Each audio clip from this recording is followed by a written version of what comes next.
đến nơi cái tuổi riêng hơn.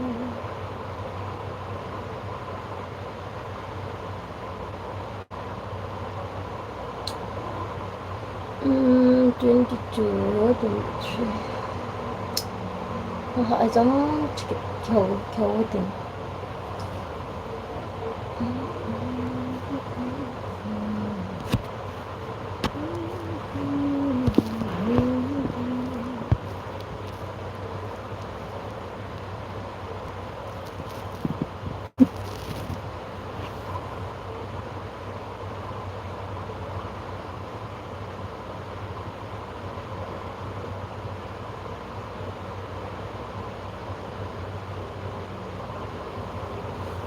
Coi hai biết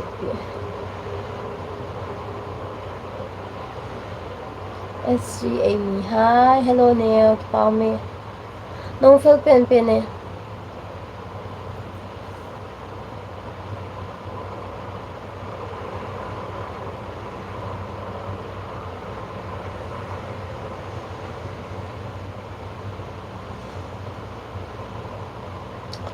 Gian phá nông giống. Nông phil nè. Không bao vào cái một số.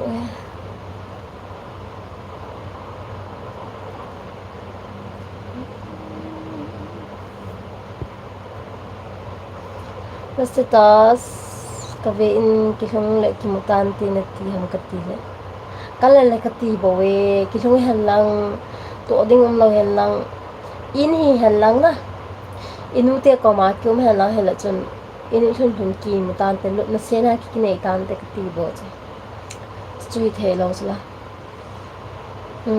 khama khaute welcome to midam zelmo i thiên gia là đâm gel thì cái máy năng là đâm gel nào em SG Amy cái kinh một thiên gia số không lụt lệ áp na cái hi đan nghe hầm bao miên là phê lệ hàng gấu mà họ kịp nó sẽ gì hiện như tí thì rằng cái bà ta luôn thấy sẽ là mình nộp sai rồi là hiện như nộp đâm là nộp tí thì rằng keto kiba hi sis hello gogo akut lutu kamangai te kipame esting ama nang mama imula thanop kipam zi kim kisong ka kipe na ho comment kan mo siana kisong pha kan ya live kan bola no ho comment kam wa ika ki holum ko mo no ka sign ka kipe eke the Burma eke the hello Lightan 03 thank you asemi ka fel hi e ka let ne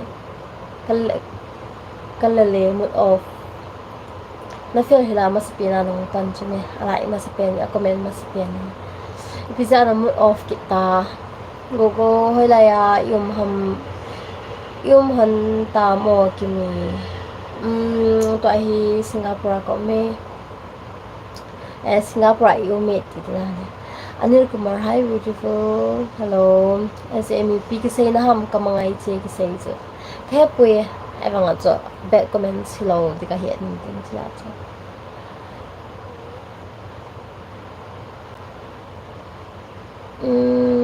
excuse me, do you hear about Liam Penny's day? No. Lên khăn liền khung sai long hell sa asis ipiting nga em na long hell nói thì hồ luôn sẽ trả lại yêu này cả bộ kiểu hồ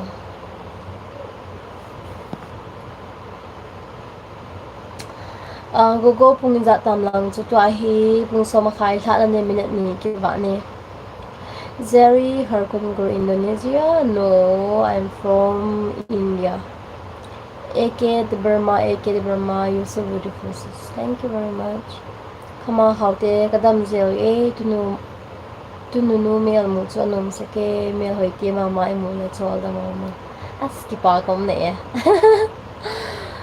tunu lung ti dan chunang cho ka pu te de mo le khama haute ST nga ma kam thep hi hoya na sil hamo pichu ipi ko se kam thep nei sa ta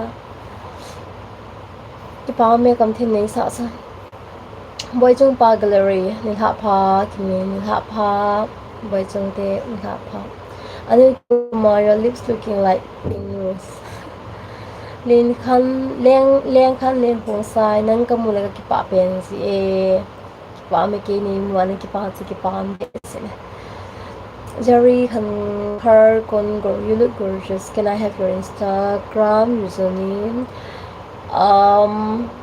Insta username is Ninglem Kim Vaipe Secretary Deaf Undergraduate hi Kim hello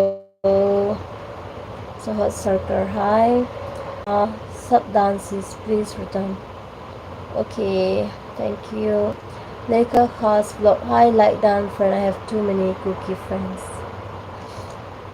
good to hear thank you very much as Amy tuni ipinabol ong tuni hi kwa hi na to hi angai ngai hi zin tin amasang ka sai da sula kasar pa anu le pa to hi pet khat han diana chida hi amani sunga hi boy jeng jina to chai ti thai ji lo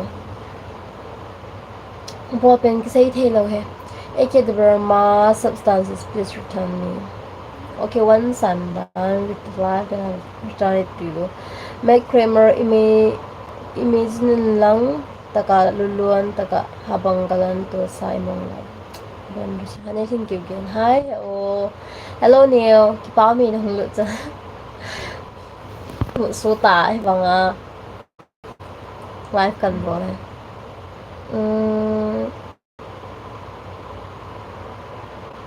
SME pina pen ball. Ken ka ball na insung na to hi insung na to kana chapang ka se he. Esting ama nang mama ay mula lung thay umpe numiang hoy to as katiyan account kat down sa kipame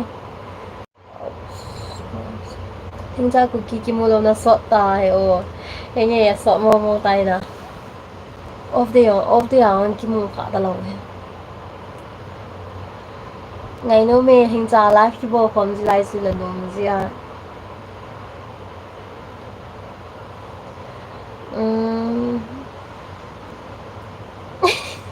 SCA mi na me zu me hit zang ga ti o to ai bon ki chi lo lai ai ki da ma zo pha le chi a ki chi tha san te na ngi nan the na notification alert YT we are banning your account because you are not following rules you keep copyright kaden nei mun chong karong gu zu mo na holang si zulo pi ka fen zo ka fen king nei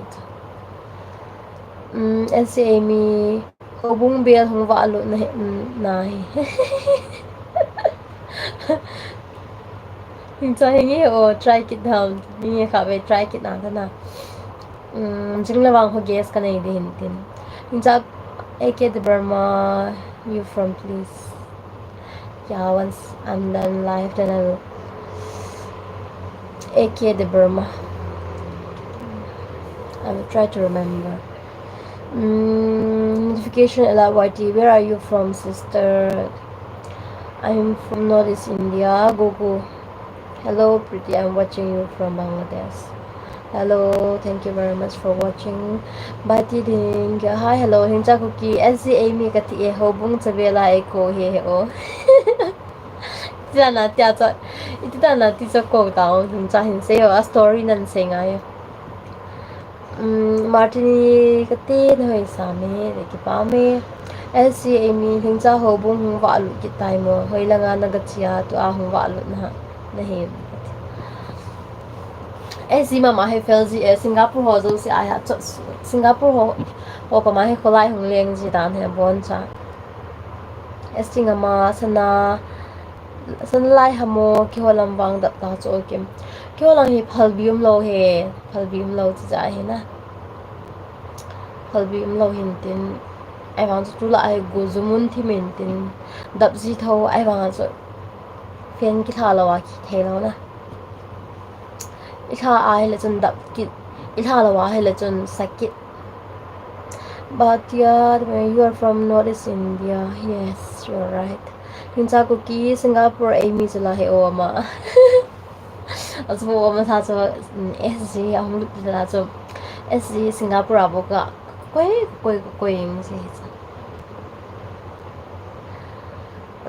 Aslam Amit, hi, hello. SG Amy.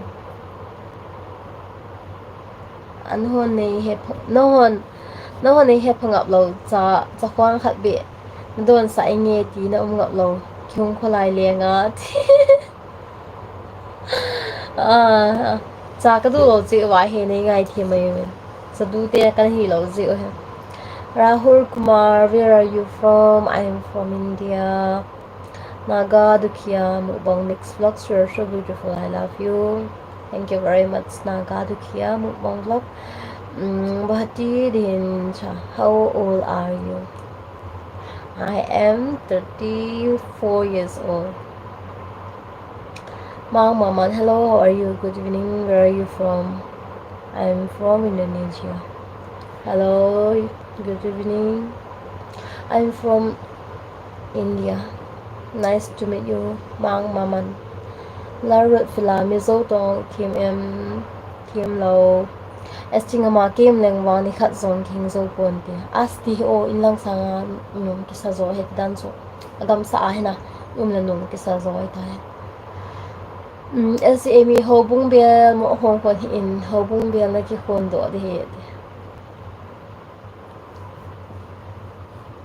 nang cho Christmas bel sa den he ham che cham gong TV hai wa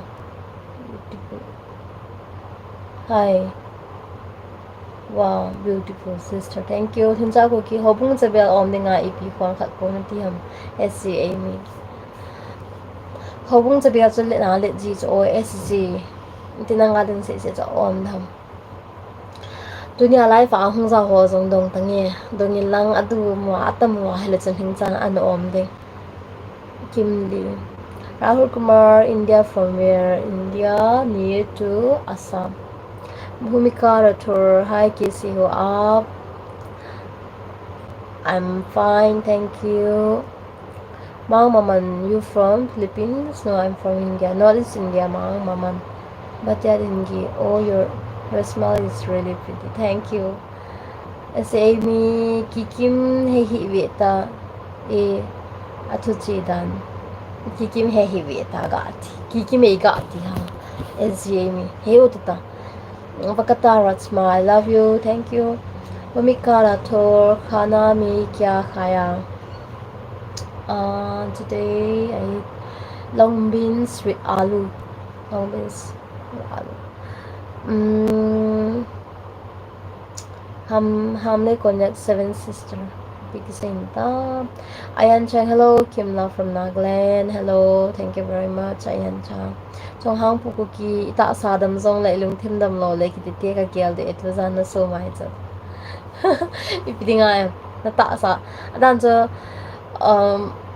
na ta sa da ma na lung tim dam lo dan hai trong hang pukuki ling ku ke official na mail hai ne e now pao me ling ku ki official SCA me kan pastor nu ombo ka du he pastor nu to sa om the ma the Ham che chami kong TV, hi sister. Ham ko ba madat karo. Ipi kasi ham kila kol pao hai hin translate no. Bhumika Rathore, momos khati ho kya? No.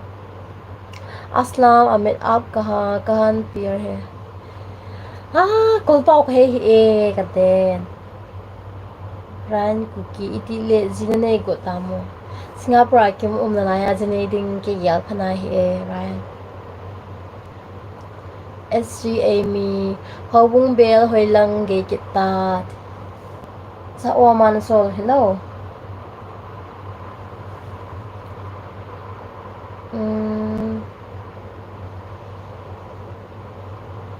Bhumika Rathore, aap Hindu ho kya? No, I'm Christian. Ling ku kya official iti na zinay daham. Aya, jinay di bang he. Agam lal thi na lai. Ava thi na lai. no name 360 Hamle Konyak. I'm from Manipur and you from Kuki. We are brother and sister. Always Jai Hind. So hampo Kuki iding hi bang ki ngaya tela te ko nam le chun ki lom de.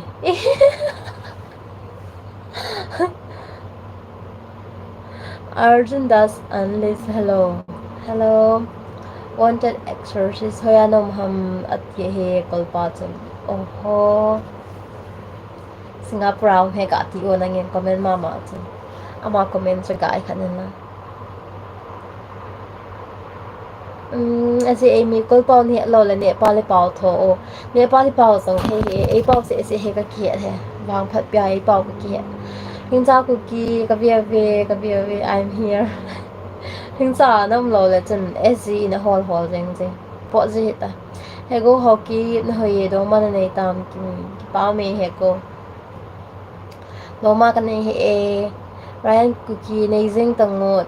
As Singapore ki ma Singapore he koi ti ki chiang dam. Hirak Jyoti Malakar Kimi, you are good looking. Thank you very much. Bhumika Rathore Instagram ID क्या है आपकी? Ninglem Kim by Pay. ऐसे मी अनने ताई मो हेंगे ने अकने ताई सोना कने ताई. सोना तिवा जो 8:30 हो आज कने है. जो हम पुकु की का किमु तो hunting का kitchen hunting हे को हो क्यों? Di chat es hamle konyak pha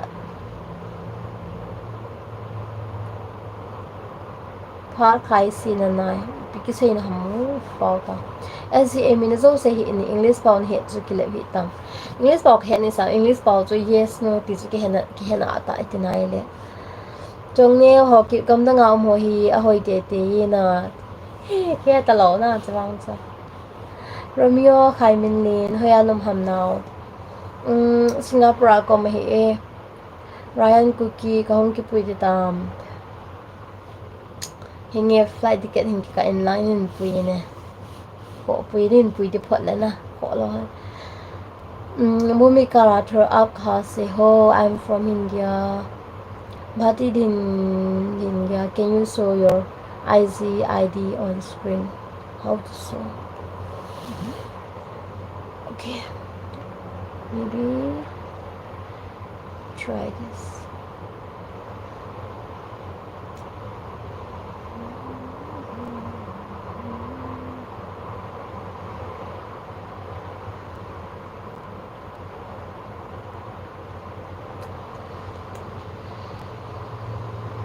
this if you check from here this one you can see my name this is the Instagram ID okay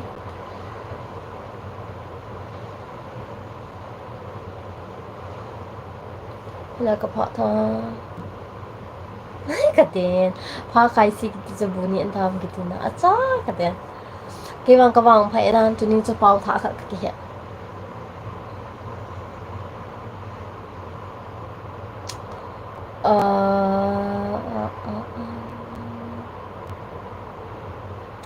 SC mình sẽ đàn cho ra ni hấp là nga ni tuần kilo về lâu tới khi họ hi pung som là đi ta cho SC chỉ ta cho na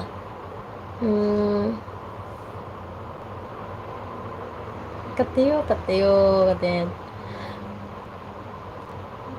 ST ngama kimi damsel mang phatan ST ngama ki pa me chom khat he zon len zao pia nang zong damsel selin lang mang pha chonum chong hang pu go sim kilong kêu hoi si dan ahem ki pa me kanao cho hang pu ki par khai sin na nai ati cho bu ne ta mati hi aya pi pa hamo kaza khai ki pa men in translate pi cho he go ho ki apa e dam sel selole ole nang zong dam sel x min ki na life ka hin thading ham lai wang ka bol te ngai dam ga henu ipidinga cho lai ne bol ju ipidinga cho ka hasit din he sa Nei hin vet pi a lai nin bol pi kit le ka ki pa momo bati din gya. Okay, got it. Ryan cookie kolho na day tu e ha kateng kolho ka day dalaw zene ingi bo ka day ken jadi nga ayan chang, how old are you? Guess. NSKHS nadam hinamo kadame na hola nadam na Zampa, hi, hello. Right, I mean, Wizi also piqué the bang pasal ho na so nervous ji. Yeah. As tila kin Wizi datan tila. Then cookie officer hego indong mana na ilaw like di nahi tay at the ako po yan na Amazon ong hila ko lo he. Zampa, where? What do you mean? Where? Singapore. Hotovi keeps hello. You too, hello. Hamle konya. I don't understand your language, but your voice too powerful. I love your voice and song. Thank you very much. Trong hang po cookie Singapore ho hin life hin boji tao hiti hin cha let nang bo ki mu ji anop wang anop nai. Loi tian jong bo ji khla Singapore ho hi bang tama ko bo. Thing neo ho ki min jong bo ji no si cookie jong bo ji ting le. Ni nei lo je mi jong bo ji Percy kip gen is ang ball si Dang ko hito Sancho kaga comment hoi pi diary is ang ball si Kejia hoi pi leilon is ang ball si na atame chang hang pu hamche chamik gong TV. Hi sister, Jisu na song sister. Because sorry, I don't understand. Honey hoy official channel. Hi Kim kaholo ni Chomcha kakipa Emen kapor good night nang sang good night di chon ko kaholo kite kipame oske naga beautiful, thank you. Larry, is Manipur still dangerous even in Cookie Land? Not really. Esi Amy mang pavo esi nang na okay good hitam. Ale khala nga live of walk in town ne. Hanay hoy official channel new subscribe kahi ki pa mi na nga jong ka bol nai lo hi khala kan bol he. Hanay hoy official channel hi. Jani ka bol se. What chama ni hin text no chna hi ai le chan na nga na channel subscribe ka bol hi tai. Oske naga new subscriber here, thank you Oske. Trong hang pu cookie mi wang pha na hi honi nang ni life ka vet ji nge ke ni song ka wang pha nin ka ki pa honi lam go sim Samuel how to ka vet num ji wale kim as ki pam wale ka ngai no me na to say cha ham che chamik gong TV mi chazok ma life mal let na ra in translate pi je what to say pi sen ha Pani team sing sun kimi live iti as live na bol ham na live bol ka ngal dam so kipa mi live to 10:20 de baha so 10:30 de baha cha sa ka bol na Chomcha ga bowling kati hai imut ka sing sun nga agot hitam kimi Chomcha ga bowling na ba na nga ding kati hai Wilson cookie dim skate jong Chomcha kalut ding hi ki pa me Hamlet konya, your voice too powerful and strong, so can you sing song for your subscriber please? Titanic song. Katiyo Titanic song. I don't know Titanic song. I will learn and then next life I'll try to sing. Okay. Si Amy kahe abolo ham mi khat ong lut le kiot do zing hen katiyo si nalung niaw na lom Kao hi, looking good, thank you.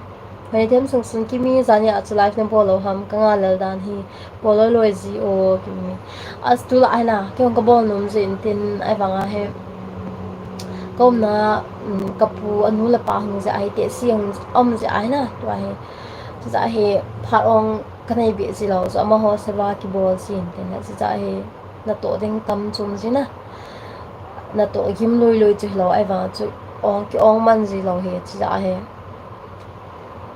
hi nei na nga le chu ka life na nga le chu ki pa truth trumps over lies gol hang pa wang phata he ki mi he he da lo na gol hang pa ken jong ka ki he en hon he na ma ki pa me SG Amy Chomcha na bol en jong Chomcha be di sing chỉ tạo sang áo này hiện cái gì hết vậy thì team sinh son cái việc ban na na ngã gột cái mình năng vang trong khát ball beo 11 chân cái ball ding to ai 10:49 nha na ham chế cho mình con TV chính là mà hơn guest cái này cái hình tin chỉ ra hết kana cái he kis ham ne con yak then MLTR any song please. What is MLTR? Hình ra của kỳ tu lạ cả hà bồ gì lâu thì ô kinh rồi. Nâng nhìn biết là bồ gì tăng nghe. Kỳ là mi à rằng cái việc mình gì lâu cả là hồi sinh cả cả ổn gì khả nào sinh cả của tôi nó tôi cái bắt được điều kiện là còn mi video cái play của chú khu hiện gì à na cả là hay cái mỗi lúc dập gì ta nó cái bồ gì vào là cho ham po ko ki ve la nga kan type tho he bu ka ga ni le aya ne tu yo na tam pi pi ne lang dam pi in here's Linus new subscriber thank you here's Linus kakai ku ki hi ki mi hello kakai SC Amy zani la nga live ipidi ham tu a ta min bola he na chu hello cho zani a chu pian bola ham ti ne chu me Wilson ku kim sunin ha cho he kan sa dan sunin dan kan mu sanga o ki pa me hoi nei team sing son hing cha to ka ki ho ji ji a nang na bol kha lo I tu la he alo kan se banga chna ka boi ji wal he chi ya salin sit tho kim gam da nga nom ha ole ku ki len la nga nom ham he no mo me to hi ku ki len na lo Singapore ka me David's music hi hello hamle konyak did your Arab did you ever reach in Nagaland yes 2 times but I don't stay there trong hang pukuki asa kane ansa kane hibove ansa kane hibo ipitamo ansa chena ti na hamole ansa bumikara thur kon se class mein ho aap because ida pre nursery ka ti da William Singh khat ve saw him bo kino William Singh a zaw ko ma ang zaw tha ho ko ma zong tunya live mun choma ang so piti ho live na ve ho zo se in William Singh ama channel jong isu pi pau na ama channel jong he na support na tin subscribe na wall pe ote se te Hani team sing son lang a chutian hitam ki holang 822 hita ki holang 11 na hiting le nang nga oh please I'm your friends katia no holang 11 ka nga kathi da zani a sa ki holang a pung khat ma khai chan ka ha ta na tu ni kalal dan so ta zo hi jing le guess mi hun ki ding zo tea party ana amo hai tea party zo hi busy be se na akilal stand in so thing ding decoration bowling Diwali mana is I decoration bowling hong hi jin tin na si ja Wilson ku kidim stang wan hai mong AP EPT kan na phat ja na phat ja chonin ngai lu ja che hi ki pa me nei mi che smart hi hello SC Amy ho bung bel pastor nu ang lu ta hi be cho avet chme an tai thelo anga SC Amy cookie Selena he nei cookie Selena he cookie Selena gomecham a het truth trumps over sliced itile na sinay tam kim ale lunga koi na nei lo ham kanai poi sinay ding ki say panay poi chỉ đã cho cùng như dấu lăng tiếng là chân cha nó có mà cái mà cha nó có mà là chân cái gì cái chuyện thế hè này đi à hay là hôm nay còn nhớ which state it's Manipur state anh thêm sinh son khi mi sinh ra tụi tin nó khiết hầm hình say hình ra tụi hình nanga cho ho in kana kai khom zeu na ai wang cha asu kana khiat honai lo hi in sting le zana he ki hon loi khom na kha kana win na su covid na ma pa na he covid no ma so ho in jang ki kai the lo hi in hi ja so la kha na hi kha ve bo se ho in ki kai ji hi na singapore hi ho in kai na kha ve bo se ji china he pha covid hong la ho in jong ki chi the lo ho ina zo mi tam pp ki khom the lo ki wa de ki khop na ta lo chi ja ki ho hin online na whatsapp group ma he ka ki si mo bin tin he cha ho za na khon tau khom na ka nei ji wa na hi chila ya ko na ko group ma ko na ko hi ta he kong khet na hi ta he kong ki loi ya kong ki loi hon pai pai hi hình ra tới hình cái này không hiện hơn này group mà prayer cell thì đừng hàm na fellowship na khả năng cái lời không hơn na còn nào không hiện hơn hè RV Chops hello auntie hello Kim Kima thank you RV Chops hello auntie hello how are you I'm fine thank you RV Chops MNC forever khắp về mua agad you trong hang pu ki na favorite color ipi ham cái favorite color rong mong zong ka nei he day tum zong ka nei pon day lo zong ka nei he ai banga hi bona he tam zoi na black color he kamin in a lot von zong he tam zoi he cho đen t-shirt ho bang cho đen tiang na chum black color ngen bo hin kamin in a lai black color ti di sing Samira the Burma, I love you too. RV Chops, hello auntie, hi, hello RV Chops. ऐसे एमी कोई मादन की बोल ना साहिब है क्यों RV Chops भूमिका राठौर हिंदी में बोलो कुछ समझ नहीं आ रहा है. Sorry, I don't know how to speak in Hindi. When I team sing song, give me na inutsu akitu kaina. Kadang. Cái cái rumah ni awak ni tu dia ke bola hay là dân có gọi ta chứ dia ke bola là bang kita na kalau ni cakap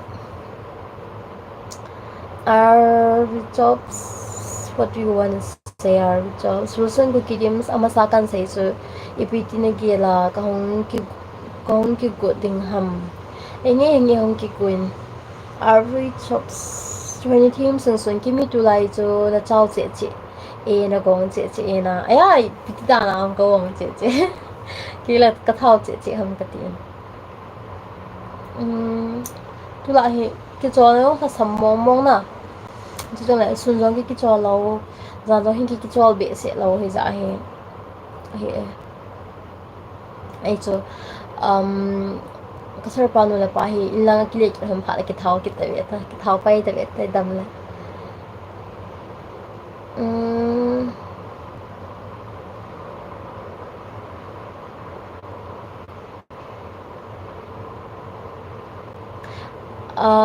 SGA mi amin wang ka het lo khat ve chi ni ha nang ni hasita sa ning ko so EPM kan ko hon ni te EPM kan ko ham ki ni sita sa ki ni ngul hang kan hon de ta sa len se to ipina to ji ham chale ijaza na lo se ham cái na to hi so na ti di hi zeng prau sa ta so na mi na in song na to hi ting le thalo hi som nga ti di dan 50k ti di he sa le cho hang pu ki yu club bell hoi lang ge tam cái lâu hi ko le anh mu mai thei tai J5 diary hello guys hello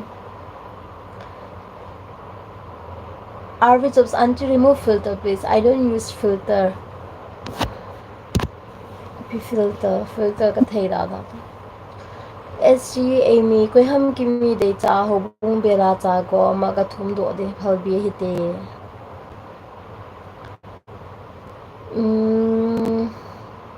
RV Chops, hi auntie, how are you? Hello RV Chops, I'm good. Hamle konya God give you lots of beauty, give you two cutie. Thank you. Wa si be cookie. Hi Jan pa emut phat mang pa. He ka tin hap ma le. Jan pa. Emut phat nai lo pi so ai mu ding dan dan na chu ta mang pa nin tho. NNC forever na favorite style ipi hamu. Ti dan so ipi style ha. Ipi na say na ham ka po ye NNC. Hai hui ning sit tho na ho la nga chu pung hi tien hi ham. Pung som la khat la ta minute khat. Kitoi 11 kitu chet hi e. Hoi ni thim sung son kimi na favorite movie in cookie it depend. Cookie ai ka he po ye ke wa.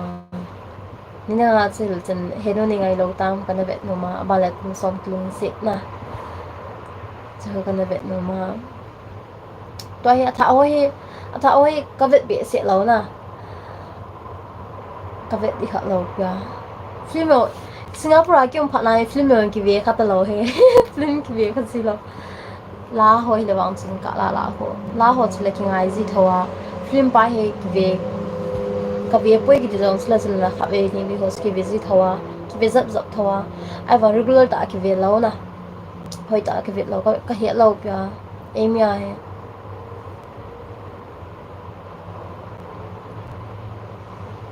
SC Amy tuni la patna kasima tuni la patna kasima hi in na chai na ge ki zaw da tan ti tuni la apatna kasima hi in a chai na ge ki zaw da tan ti mol he SC here is Linus no he ni ki pa me hamle kunya good night cutie you too good night go housing officer no he now ki pa e hamji cham 21 Trump overlay sungmang po o kim pasal pang kimutete next hoban ka sa inlang kiban si sa alejan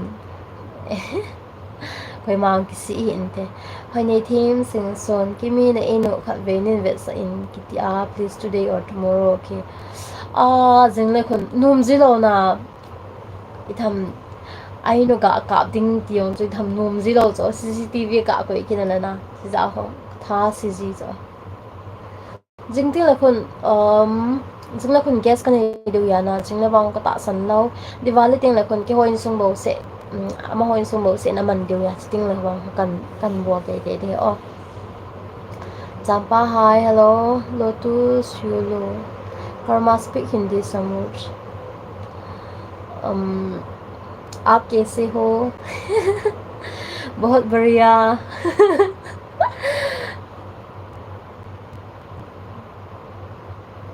मैंने प्यार किया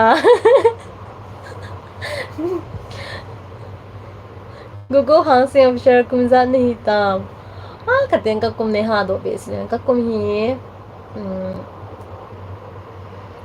सोमनी को कठिन बात देता है Mr. NGYANG0 you're so cut you're so cute thank you aka kung sa napamin hin sayo kasi nung po Miss Bromexter hi hello version ko kidim kahong ki go le nin zoy ding na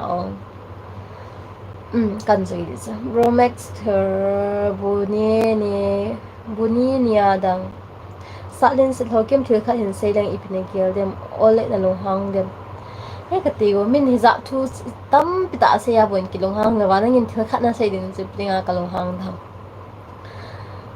go hang sing official hoyanam ham Singapore ko me go ni ma nang mel ka mu se da no ka sa pen si e kim ki pa me bro mixture ni mang pha o version ko kidim sa phone number nin PO na gel theding le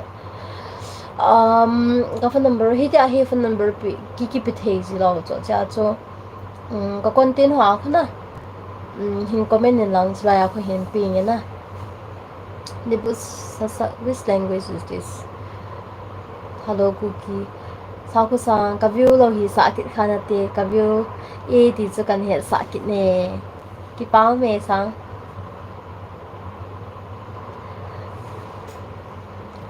nào tiên rằng in support ji pha na lai long hai gì Wilson cookie dims ke in cha ko om ding hi e good I see Amy kames apa pat le o den zidan kames apa pat le o den zidan aya ipina sam kai hi e Pani team sung sung kimi cookie from never kha lo ham ka vet ji cho ka vet ji lui long ho ka vet cho kum sam kilong se hello ne ngai lo tam ki hona haldi chan ki ho cha kana vet ji na cha tha wa hi ka vet be se no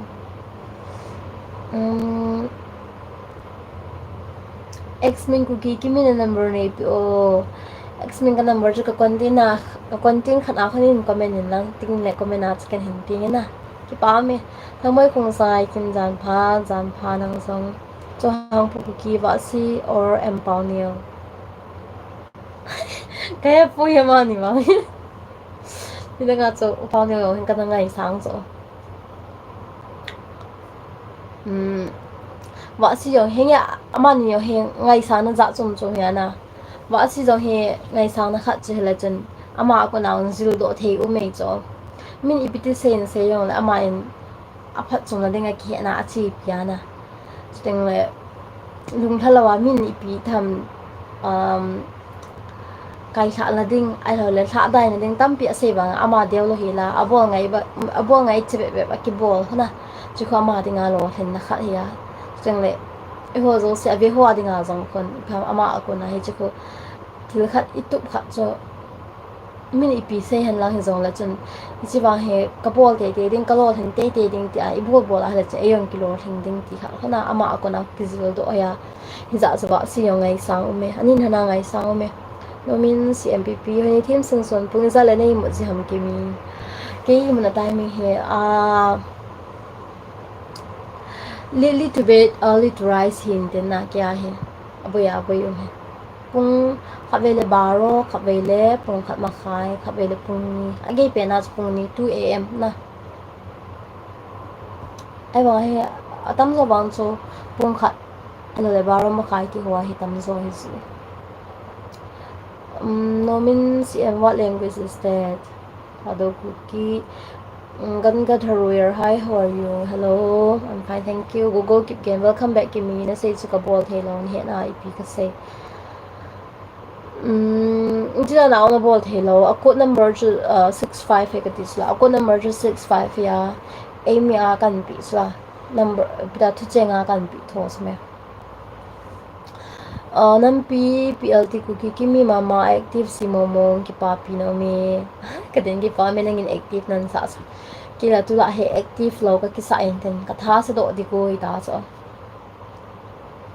SG Amy a ki hop zong tam tho ve sis koi ma no pi ho a ki hop zong tam tho ve sis koi ma no pi ho live ya mo hon yo min comment he na anop na min an se chme serious la Isaac sang tam hey hello thang bai kung sai kimi zong hindi ana thim te kyopi thế hi se hoya in kolpao hiện hi sa ama in kolpao pipi kolpao ne kha hin thona tia ja ja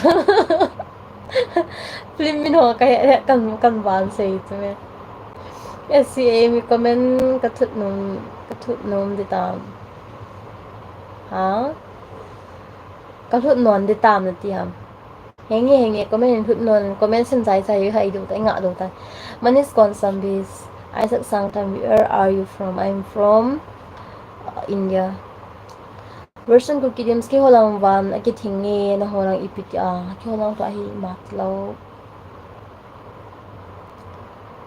So hang po ko ki mi chang itila na vo dio ha na chang vo uting nang saling kichinan ti na naupan e ko hi song le. Ana chi en ka chang vo vô phát này lâu là khi lòng gầy dập gì cái em xí lòng hoa phụ mà gì à na khi lòng hoa nhiều phát cái gầy dập gì cái nào bạn đã cô lâu chỉ cái phát làm nát hồi nu cookie hồi anh ham cookie chân mèo hồi cái thằng ăn pino me cái bể Singapore ko me sapu gam tho kimi hi anu ko ma ka ki thumei te loi ti ho ta cho cái number yang này là cái number này chắc sai hello Hawk stand up please no no no how can you show some please sa len se tho kem na in ko ten sa na tuya na hin silo ham hi banga na me hoi nang na met hoi je hi e ki pa me nang boy ko sa ki wang nang ka ngai sang pe ni ki pa me Wilson ko kidims e ma chala ka hilawa mo nga ka nei ki nei ngai sanga tua hilaw le ka phone number kan pi sing ding ham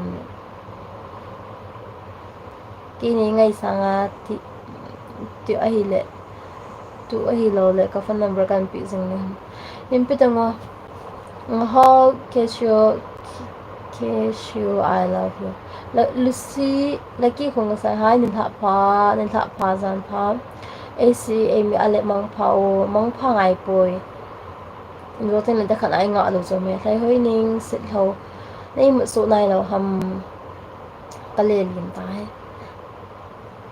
cô kita cepat koper ni tha pasis ni tha pa nào tên ni cô kita cepat koper moi lưng kia nó đều zing ki holoi ko bui đều zing ta về moi ki pa me na bui hi ne thằng pa nó phu mama e nang mama nó he ki pa me how you look beautiful half not full check you as la phao kim la pha selin boy khaute new subscriber she's okay pa e lin boy saya silo your thado kahi lo vai pheo kahi e tu din ha live e hin ho zo sin chung che wa ki pa thu kan se chuting le ong tha live e hin bit ong tha ho in na ong sit and customer subscribe bol nai lo hi kha hi le chun customer ki mi vi ku ki ti subscribe ni na bol pi de vin song kang ta vin ni sing so na o ngai no me na me so he ki pa e ko ona ngai no Zarina chung lo sis kum zan hi tam kum som ni le ko ka thin ba le ta ye ka ba de yong live fa in man du ko ba de yong live fa in man du he ho in na ho to be ki lagi ki cho zo pon tin Zarina chung nga ta tin na nan ho zo no na mun chi wa na dam se se le vin lang live bo ki pha leo hung zao ki na te bye bye good night everyone sweet dream Tinin dam na pit su hen chon nom se se lamang pha